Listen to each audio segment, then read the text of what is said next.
어제 미남 미녀 이야기를 하다가 말았는데, 미남은 한 2% 정도, 미녀는 한 4% 정도 된다 그랬죠. 근데 왜 이렇게 미남 미녀 숫자가 극도로 적은가? 전부 다 미남 미녀로 태어나게 해주면은 얼마나 좋겠습니까? 그래서 왜 미남 미녀 숫자가 이렇게 귀한지에 대해서 한번 알아보겠습니다.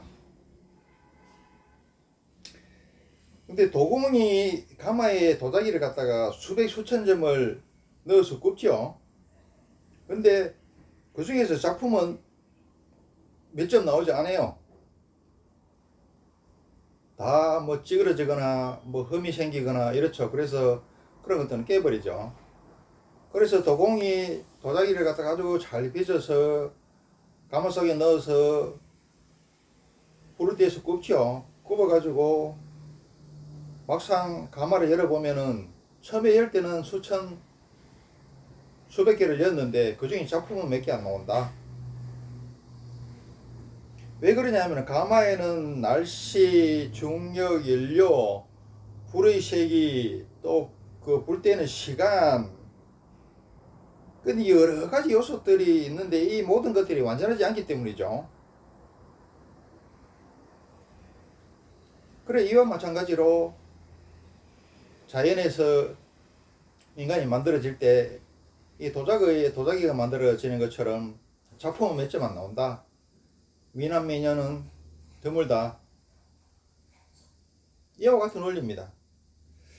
그래서 이제 우리 지구상에서는 뭐 날씨, 중력, 뭐 여러 가지 영향을 받죠. 바람, 온도 여러 가지 영향을 받아서 최첨단 가공과 정밀 실험은 우주 공간에 나가서 합니다.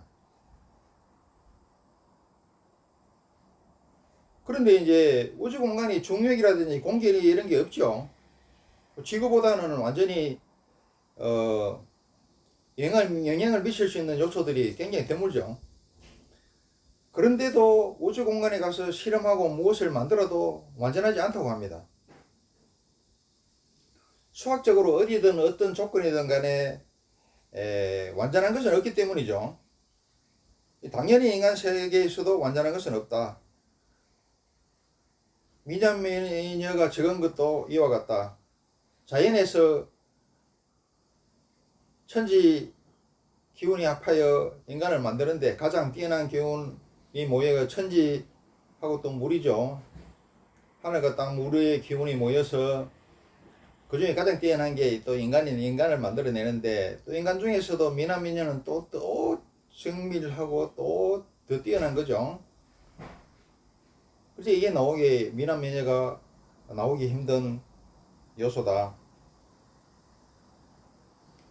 그리고 아인슈타인이 물질하고 에너지하고 같다 그랬죠. 그리고 자, 에너지를 또 정신으로 본다면은 또 정신하고 우리 육체하고는 물질하고는 똑같다고도 할 수 있습니다. 같으면서 다르고 다르면서 같다고 할 수 있습니다. 자, 우리가 이 물질인 육체가 완전하지 않듯이 육체의 또 다른 이름인 이 정신도 완전하지 않다. 정신은 곧 또 신의 세계라고 할 수도 있죠. 신이라고 이야기할 수 있죠. 따라서 신도 완전하지 않다. 기독교에서만 유일신을 이야기하고 전지전능한 완전한 신으로 이야기하지, 다른 동서고금의 다른 어떤 종교나 어떤 문화권에서도 거의 다 이야기를 하는 게 뭐냐면은 산남만상이 신이라는 이걸 이야기합니다. 양자물리학 이야기에서도 마찬가지입니다. 산남만상이 신이라고 이야기합니다. 그리고 완전하지 않다. 완전한 것은 없다. 육체뿐만 아니라 정신도 완전한 것도 없고 신의 세계조차도 완전한 게 없고 하자가 있고 각자 나름대로의 나발이가 있고 역할이 있고 한계가 있더라. 근데 불교식으로 이야기하면은 이제 현생의 용모락 하는 것은 우리가 수급을 윤회하면서 이제 아리아식, 팔식, 칼륨의 이야기들 하면 무의식 속에 축적되어 온 수없이 많은 업에 업의 결과라 이렇게 해놨죠. 그래서 이제 선인 선가 악인 악가고 또 선인은 용모가 뛰어나고 또 악인은 용모가 또 추하다고 이렇게 이야기를 해놨어요. 그러니까 업과 인과와 본만큼 생기는 것이다. 근데 부처님께서도 이 포교 잘하는 것에 대해서 권력을 이용하면 좋다. 그리고 말을 잘해야 된다. 또 용모가 좋아야 된다. 이런 걸 말씀하셨어요. 그냥 일반인들이 이야기하는 것보다 대통령이 이야기하면 틀리죠. 또 자, 일반인들이 이야기하는 것보다 아주 이쁘고 인기 많은 여자 탤런트가 이야기하는 게 더 먹히겠죠. 아주 잘생긴 또 남자 가수가 이야기하는 게 잘 먹히겠죠. 그래서 이 부처님께서도 포교를 잘하기 위해 가지고 전생에 수많은 세월 동안 잘생기게 되는, 잘생겨 달라는 그런 뜻에서 복을 엄청나게 닦았어요. 그래서 우리 부처님께서 32상 80종호의 완벽한 형상을 갖췄습니다. 그런데 그래서 또 에드가 캐시라는 사람이 미국에 있어요. 이 양반 말도 그렇습니다. 현생의 용모는 전생 태행을 해보니까 전생의 선업의 결과더라.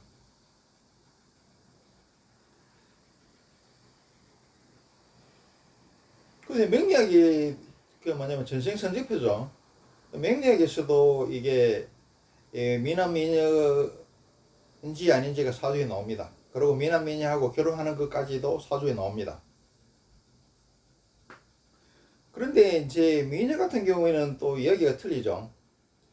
미녀 같은 경우에는 반터는 또 술집에가 있죠. 그리고 그 뛰어난 고시상관보다 낫다는 그 뛰어난 것을 잘못 사용하면은 또 그걸 제대로 소프트 그 하드웨어를 제대로 사용할 수 없는 소프트웨어를 가졌다면은 그 미인이라는 것이 자기를 죽이는 화근이 되죠. 그러니까 나비, 벌 이 정도로 구분해야 되는데 나주 똥파리라든지 무슨 진딧물이라든지 말벌도 날라오고 도둑들도 와서 또 꺾어가고 그러죠. 그게 나비와 벌만 구별해서 받아들여야 되는데 그걸 할 수 있는 능력이 안 되면은, 그리고 우리한테 또 전투기를 주면 뭐합니까? 전투기를 몰 수 있는 능력이 안 되는데 사고만 나죠. 그래서 미녀 같은 경우에는 혹은 미녀가 전생에 복일 수도 있지만은 또 전생에 악업을 지어서 현생에 그 미로 인해서 그 미인의 용모로 인해서 고난을 받게 하고 다치게 하고 그런 걸 자기할 수도 있죠.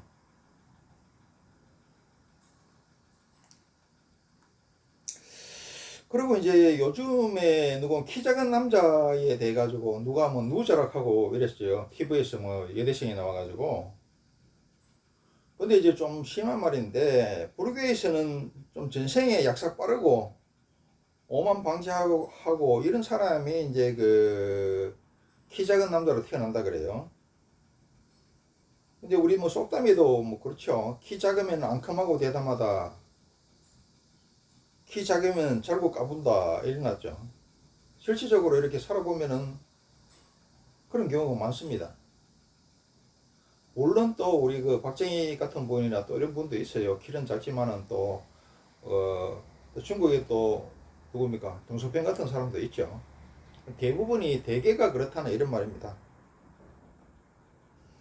그래서 결론을 이야기하면은 미남 미녀 숫자가 적은 것은 자연히 도공이 그릇을 만들듯이 자연이 인간을 만들어낼 때 이 자연이라는 건 완전하지 않기 때문에 그 중에 작품은 극소수로 나오더라.